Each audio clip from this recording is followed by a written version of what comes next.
bahwasanya pertolongan kita datang daripada Allah yang menciptakan langit dan bumi dengan segala isinya, yang tidak pernah meninggalkan perbuatan tangannya, kasih setianya kekal untuk selama-lamanya.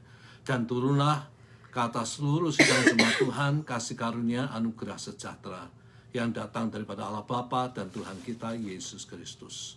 Kami serahkan Tuhan saat ini dalam tangan Tuhan. Seluruh acara ini Engkau hancurkan pekerjaan kuasa gelap yang mencoba menghalangi akan ibadah online ini, Bapa.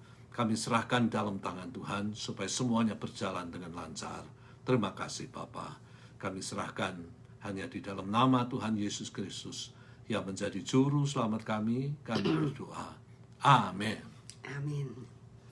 Shalom. Puji Tuhan, saudara-saudara yang kekasih dalam Tuhan Yesus Kristus. Apa kabar? Saya harap semuanya berada dalam keadaan sehat, baik, sukacita. Dimanapun saudara berada, tetap semangat. Kami dari BIC Salom mengucapkan selamat bertemu lagi dalam online service live Facebook. Mari saudara-saudara, kita akan siapkan hati kita dengan sungguh-sungguh kepada firman Tuhan yang sebentar akan diberitakan, karena setiap firman Tuhan yang disampaikan selalu memberikan kekuatan baru dan tuntunan di dalam kehidupan setiap orang yang percaya. Karena Yesus datang ke dalam dunia itu, Dia mengasihi kepada kita, maka dikaruniakan anaknya yang tunggal supaya barang siapa yang percaya tidak akan binasa, melainkan hidup yang kekal. Mari saudara-saudara, kita akan nyanyikan satu pujian, sembah dan puji Dia, karena Dia adalah Raja yang sudah lahir di dalam hati kita. Ada amin, saudara? Karena demikian Allah cinta dunia hingga diberikannya anaknya yang tunggal, supaya yang percaya jangan binasa, melainkan dapat hidup kekal. Karena demikian Allah cinta dunia hingga diberikannya anaknya yang tunggal, supaya yang percaya jangan binasa, melainkan dapat hidup kekal. Sekali lagi kita nyanyikan. Karena demikian Allah cinta dunia hingga diberikannya anaknya yang tunggal, supaya yang percaya jangan binasa, melainkan dapat hidup kekal.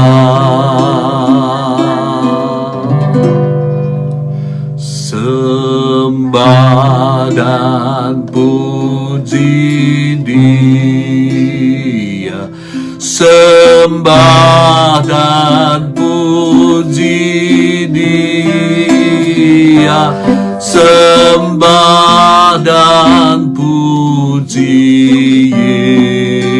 Yesus Sang Raja.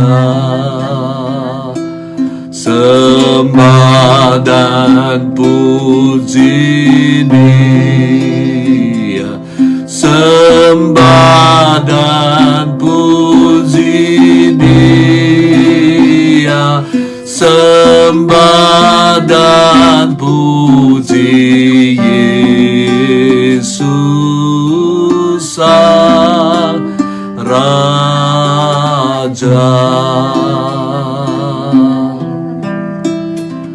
Sembah dan puji Dia, sembah dan puji Dia, sembah dan puji Yesus Sang Raja. Sembah dan puji Yesus Tuhanku. Sekali lagi. Sembah dan puji Yesus Tuhanku.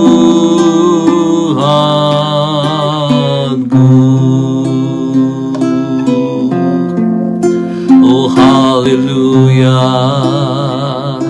kami muliakan nama-Mu, kami besarkan nama-Mu Tuhan, kami muliakan nama-Mu.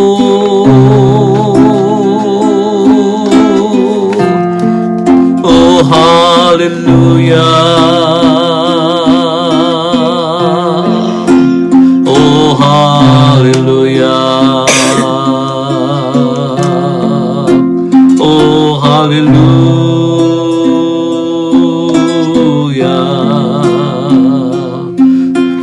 Ramaya sanaya ramaturya. Oh haleluya, haleluya. Oh haleluya,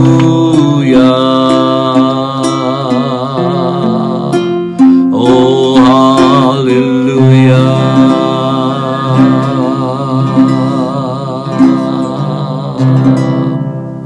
Kami mau menyerahkan Tuhan pemberitaan firman-Mu di dalam tangan-Mu. Biarlah Tuhan yang akan memberkati firman ini. Kami percaya bahwa Engkau akan menjadikan firman ini menjadi firman yang hidup, yang sanggup memisahkan hidup kami daripada segala kotoran-kotoran di dalam dunia, pikiran-pikiran yang kotor, pikiran-pikiran yang jahat, sehingga kami boleh berdiri di hadapan-Mu Tuhan sebagai pribadi-pribadi yang kudus, anak-anak-Mu yang menyukakan hati-Mu Tuhan. Untuk itulah kami hidup, dan kami percaya kalau kami Tuhan dapat menyukakan Engkau, maka Engkau akan memberkati kami. Kami serahkan firman ini di dalam tangan Tuhan. Berkata-katalah, tuntunlah kami di jalan yang lurus. Terima kasih Bapa. Hanya di dalam nama Tuhan Yesus kami berdoa dan mengucap syukur. Amin. Nah, saudara-saudara sekalian, firman daripada Tuhan saya ambil di dalam Lukas 1 ayat 26 sampai ayat yang ke-38. Dikatakan demikian, dalam bulan ke-6 Allah menyuruh malaikat Gabriel pergi ke sebuah kota di Galilea yang bernama Nazaret, kepada seorang perawan yang bertunangan dengan seorang bernama Yusuf dari keluarga Daud. Nama perawan itu Maria. Ketika malaikat itu masuk ke dalam rumah Maria, ia berkata, "Salam, hai engkau yang dikaruniai Tuhan menyertai engkau." Maria terkejut mendengar perkataan itu, lalu bertanya dalam hatinya, "Apakah arti salam itu?" Kata malaikat itu kepadanya, "Jangan takut, hai Maria, sebab engkau beroleh kasih karunia di hadapan Allah. Sesungguhnya engkau akan mengandung dan akan melahirkan seorang anak laki-laki. Hendaklah engkau menamai dia Yesus. Ia akan menjadi besar, akan disebut anak Allah yang Maha Tinggi. Tuhan akan mengaruniakan kepadanya tahta Daud bapa leluhurnya, dan ia akan menjadi raja atas keturunan Yakub sampai selama-lamanya, dan kerajaannya tidak akan berkesudahan. Kata Maria kepada malaikat itu, bagaimana hal itu mungkin terjadi? Karena aku belum bersuami. Jawab malaikat itu kepadanya, Roh Kudus akan turun atasmu, kuasa Allah yang Maha Tinggi akan menaungi engkau. Sebab itu anak yang kau lahirkan itu akan disebut kudus anak Allah. Dan sesungguhnya Elisabet, sanakmu itu, ia sedang mengandung seorang anak laki-laki pada hari tuanya. Dan inilah bulan yang ke-6 bagi dia yang disebut mandul itu. Sebab bagi Allah tidak ada yang mustahil. Sekali lagi, sebab bagi Allah tidak ada yang mustahil. Kata Maria, sesungguhnya aku ini hamba Allah Tuhan. Jadilah padaku menurut perkataanmu. Lalu malaikat itu meninggalkan dia. Demikianlah firman Tuhan. Dan berbahagialah bagi mereka yang mendengar firman ini, menyimpan dalam hatinya, dan melakukan dalam kehidupannya. Yang pertama-tama kita melihat kedatangan malaikat Gabriel yang diutus oleh Allah kepada Maria. Dikatakan pada bulan yang ke-6 setelah Elisabet mengandung. Kita ingat akan peristiwa ini pada khotbah yang lalu, bagaimana malaikat Gabriel diutus oleh Allah kepada Zakaria untuk menyampaikan kabar baik bahwa doa yang dinaikkan dikabulkan oleh Allah.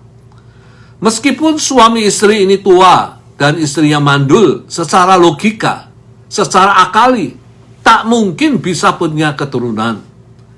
Namun Allah itu berkuasa untuk membuat mujizat. Ya, dan kita harus meyakini bahwa Allah itu berkuasa untuk melakukan yang tidak mungkin bagi manusia, mungkin bagi Allah.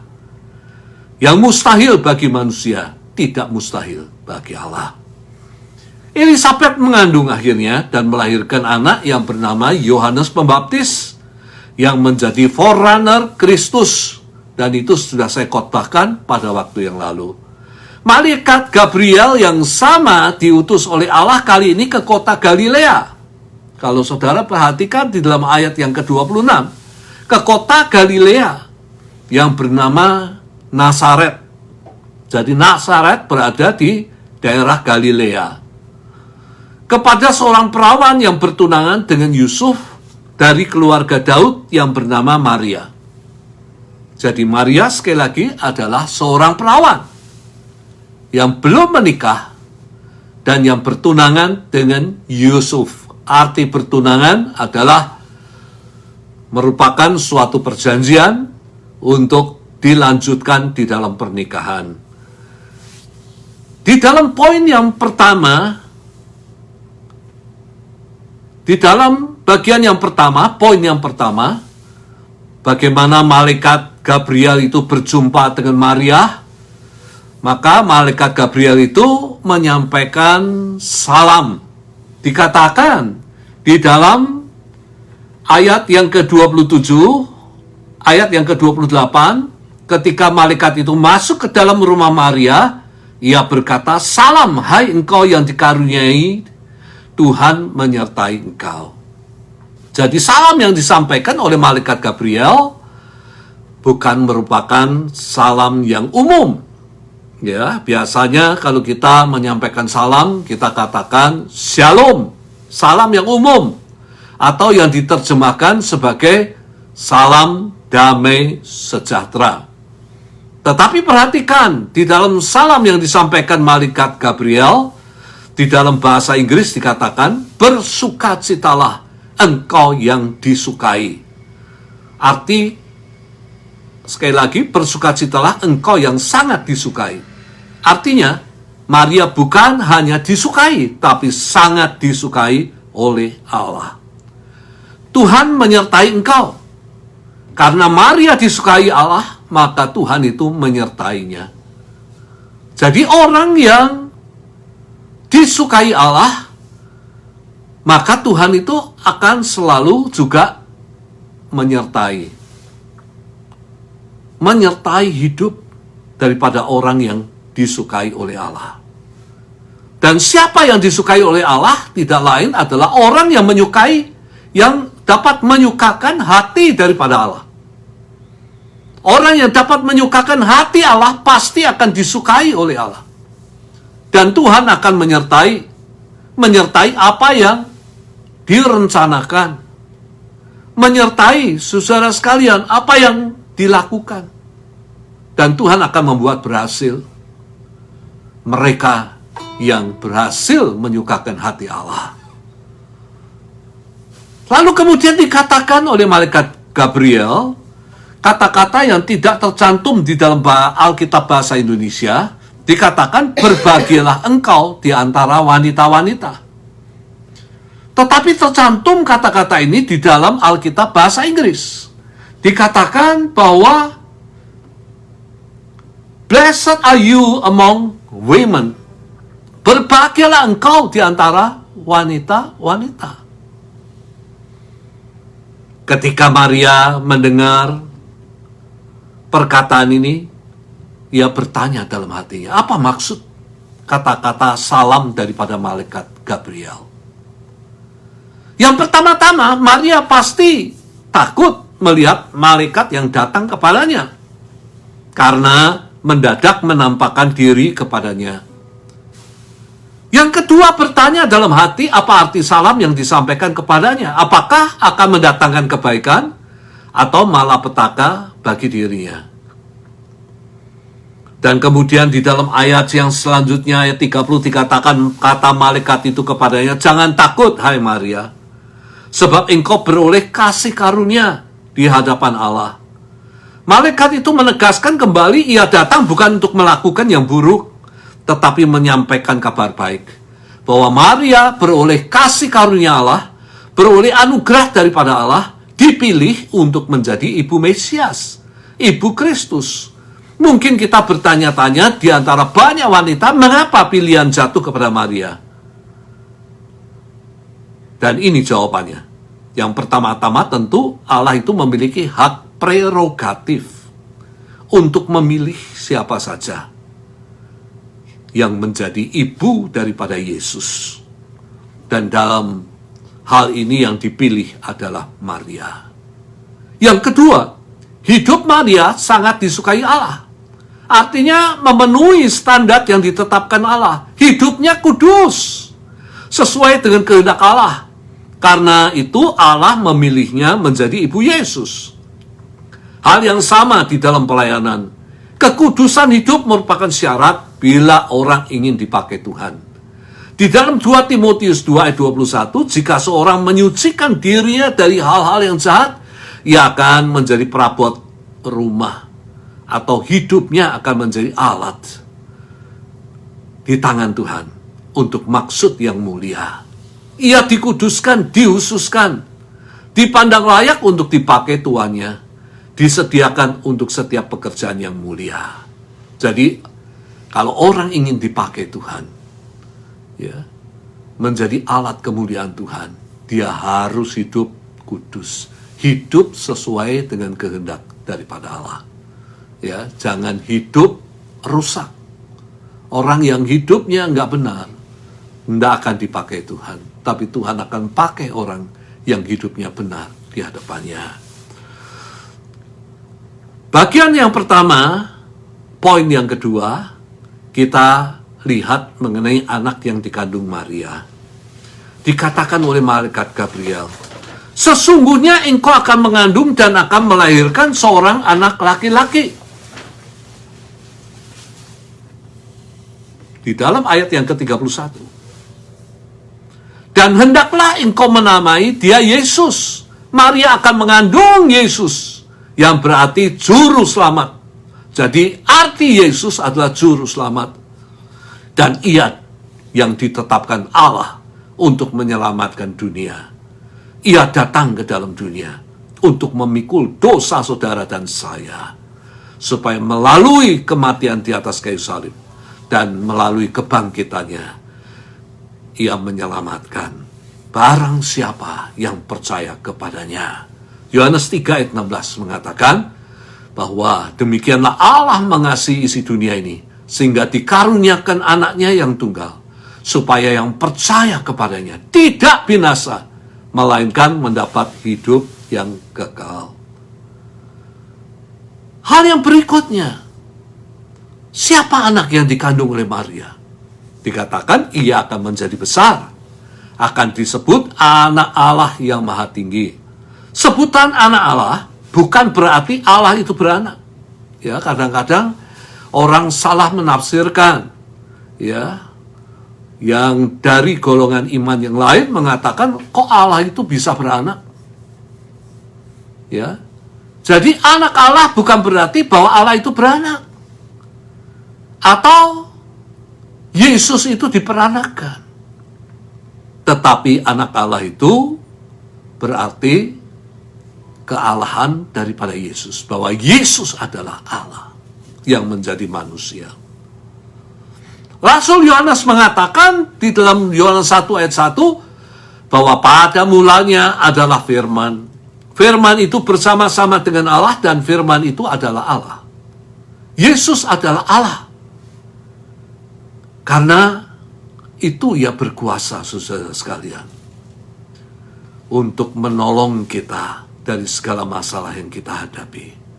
Menyelamatkan kita daripada penghukuman Allah yang kekal. Ia adalah anak Allah yang maha tinggi. Yang berarti bahwa ia lebih tinggi dari ciptaan-ciptaan Allah yang lain. Siapa Yesus yang dikandung oleh Maria? Dikatakan ia akan menjadi raja atas keturunan Yakub sampai selama-lamanya.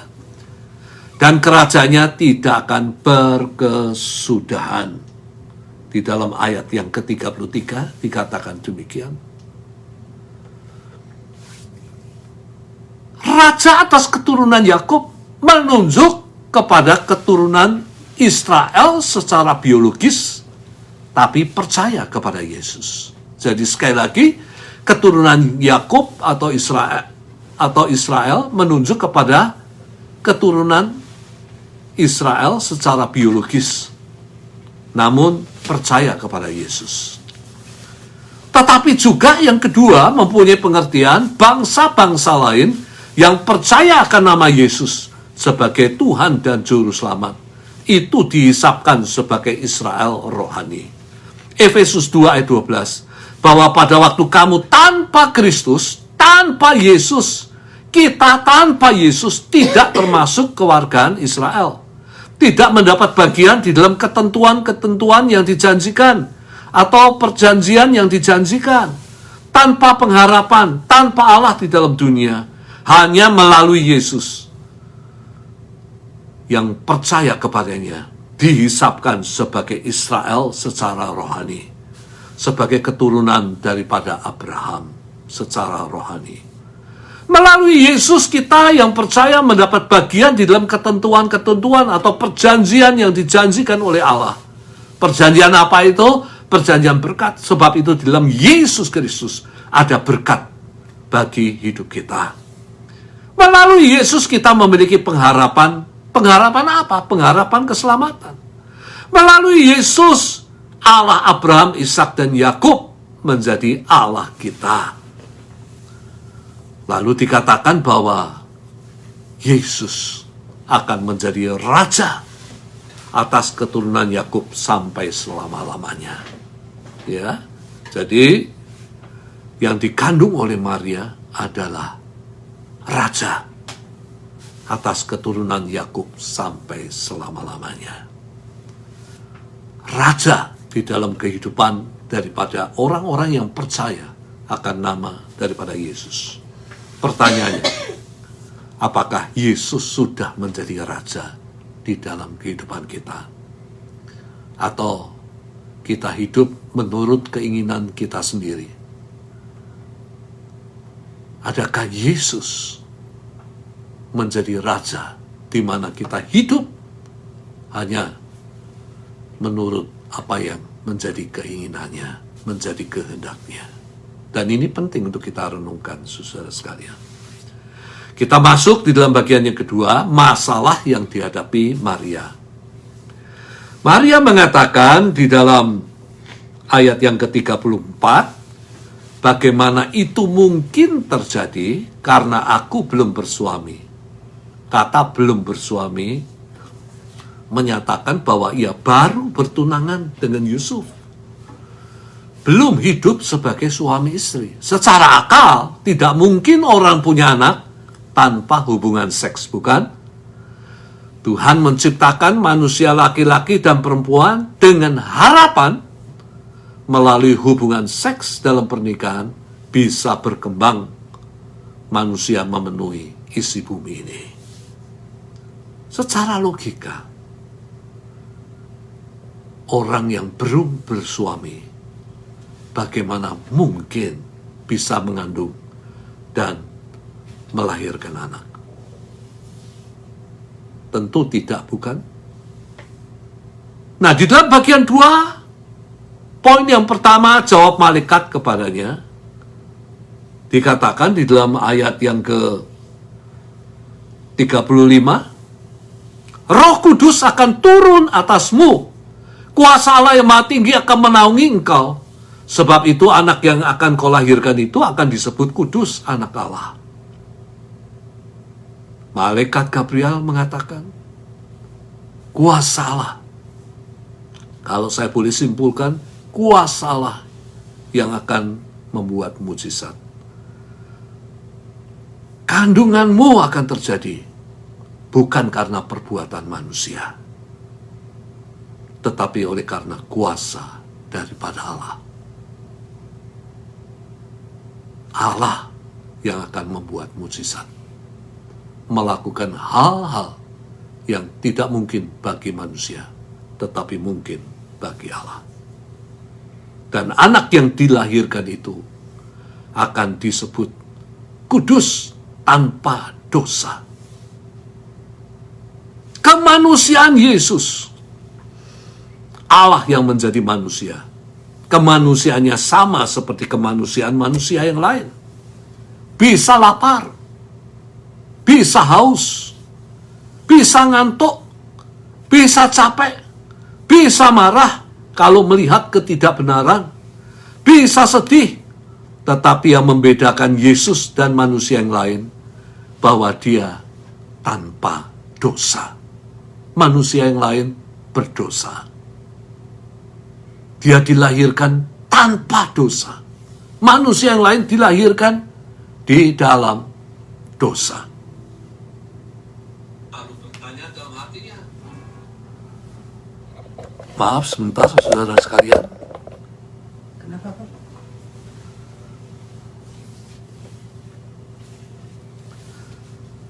Kembali kepada renungan kita. Ketika Yesus mati di atas kayu salib, apakah Allah itu bisa mati?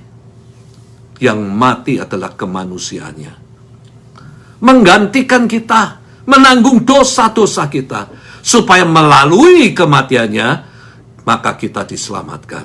Sebagai Allah, ia tidak bisa mengalami kematian. Dia kekal. Yesaya 9 ayat yang ke-5 mengatakan, sebab seorang anak telah lahir untuk kita, seorang putra telah diberikan untuk kita, lambang pemerintahan ada di atas bahunya.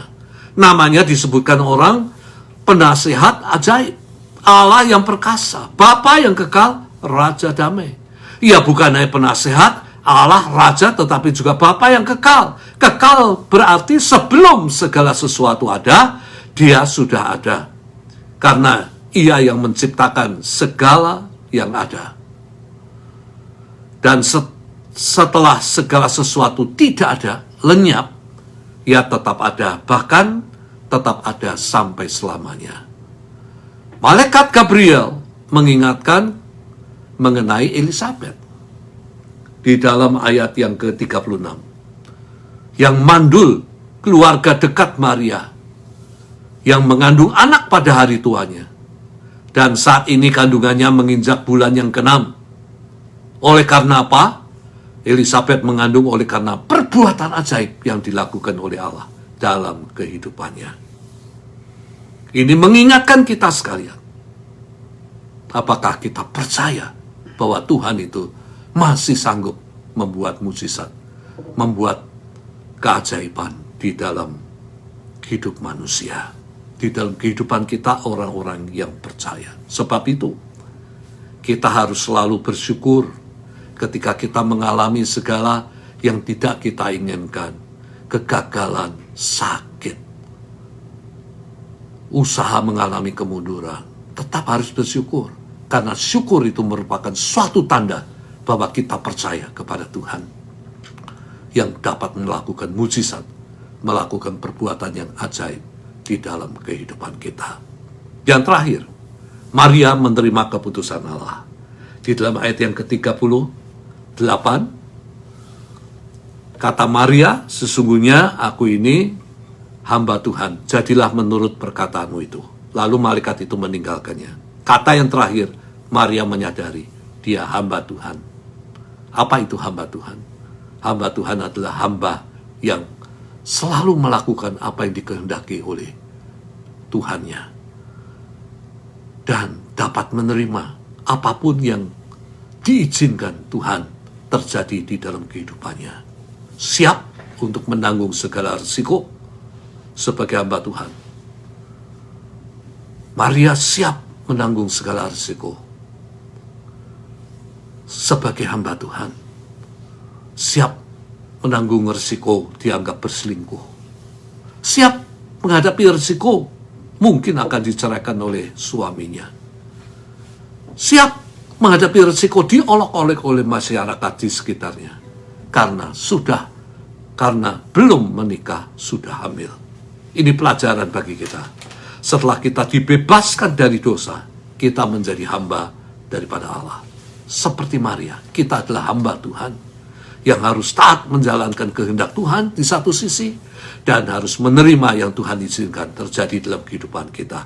Tidak bersungut-sungut, tetapi tetap percaya Tuhan tidak meninggalkan kita. Akhirnya, berita kelahiran Yesus memberi pengharapan bagi manusia. Pengharapan untuk mendapat pengampunan dosa, pengharapan untuk selamat dari penghukuman Allah yang kekal, pengharapan ketika menderita sakit, pengharapan ketika menghadapi kesesakan, pengharapan ketika hidup kita terpuruk. Bagi orang percaya, selalu ada pengharapan. Bagi orang yang tidak percaya, mungkin mereka katakan tidak ada pengharapan. Jadi bagi orang yang percaya, harus mengatakan hal yang positif.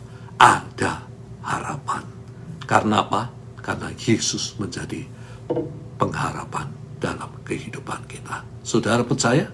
Yesus adalah pengharapan dalam kehidupan kita. Amin. Mari kita sama-sama berdoa. Tuhan, kami percaya, kami belajar tidak akan berputus asa dalam hidup ini. Tapi selalu kami mengucapkan ada harapan. Karena Yesus yang memberi pengharapan kepada kami, yang menjadi pengharapan bagi kami. Kami percaya kami memiliki Tuhan yang hebat, dahsyat. Tidak ada perkara yang mustahil bagi Engkau. Engkau mampu melakukan segala perkara. Engkau mampu membuat mujizat. Bukan hanya kepada Elisabet, kepada Maria, tetapi juga kepada kami sekalian. Ya, orang-orang yang percaya kepada Engkau. Mujizat-Mu masih tetap ada sampai saat ini. Dan oleh karena itu Tuhan, biarlah kami boleh tetap memandang Engkau. Kami boleh tetap percaya kepada Engkau dalam kehidupan ini. Sampai perjalanan kami tiba di dalam kerajaan-Mu yang kekal. Terima kasih Bapa. Terima kasih Tuhan. Yesus, Engkau yang menjadi pengharapan kami sekalian. Di dalam nama Tuhan Yesus Kristus kami berdoa. Dan kini saudara sekalian, kita akan mengakhiri akan ibadah kita. Mari kita sekali lagi tundukkan kepala. Dan biarlah dimanapun engkau berada, hendaknya engkau menjadi saksi daripada Kristus. Supaya melalui hidupmu, perkataanmu, perbuatanmu, nama Tuhan Yesus dimuliakan. Arahkan hatimu kepada Tuhan. Pada saat ini terimalah anugerah berkat daripada Tuhan yang akan mengiringi perjalananmu. Kasih daripada Allah Bapa. Kasih karunia Tuhan Yesus Kristus di dalam persekutuan dengan Roh Kudus beserta dengan engkau. Saat ini sampai Maranatha. Tuhan Yesus Kristus datang untuk kedua kalinya. Semua yang diberkati mengatakan amin. Akhirnya saya dan istri atau kami mengucapkan sampai bertemu lagi. Tuhan memberkati. Bye.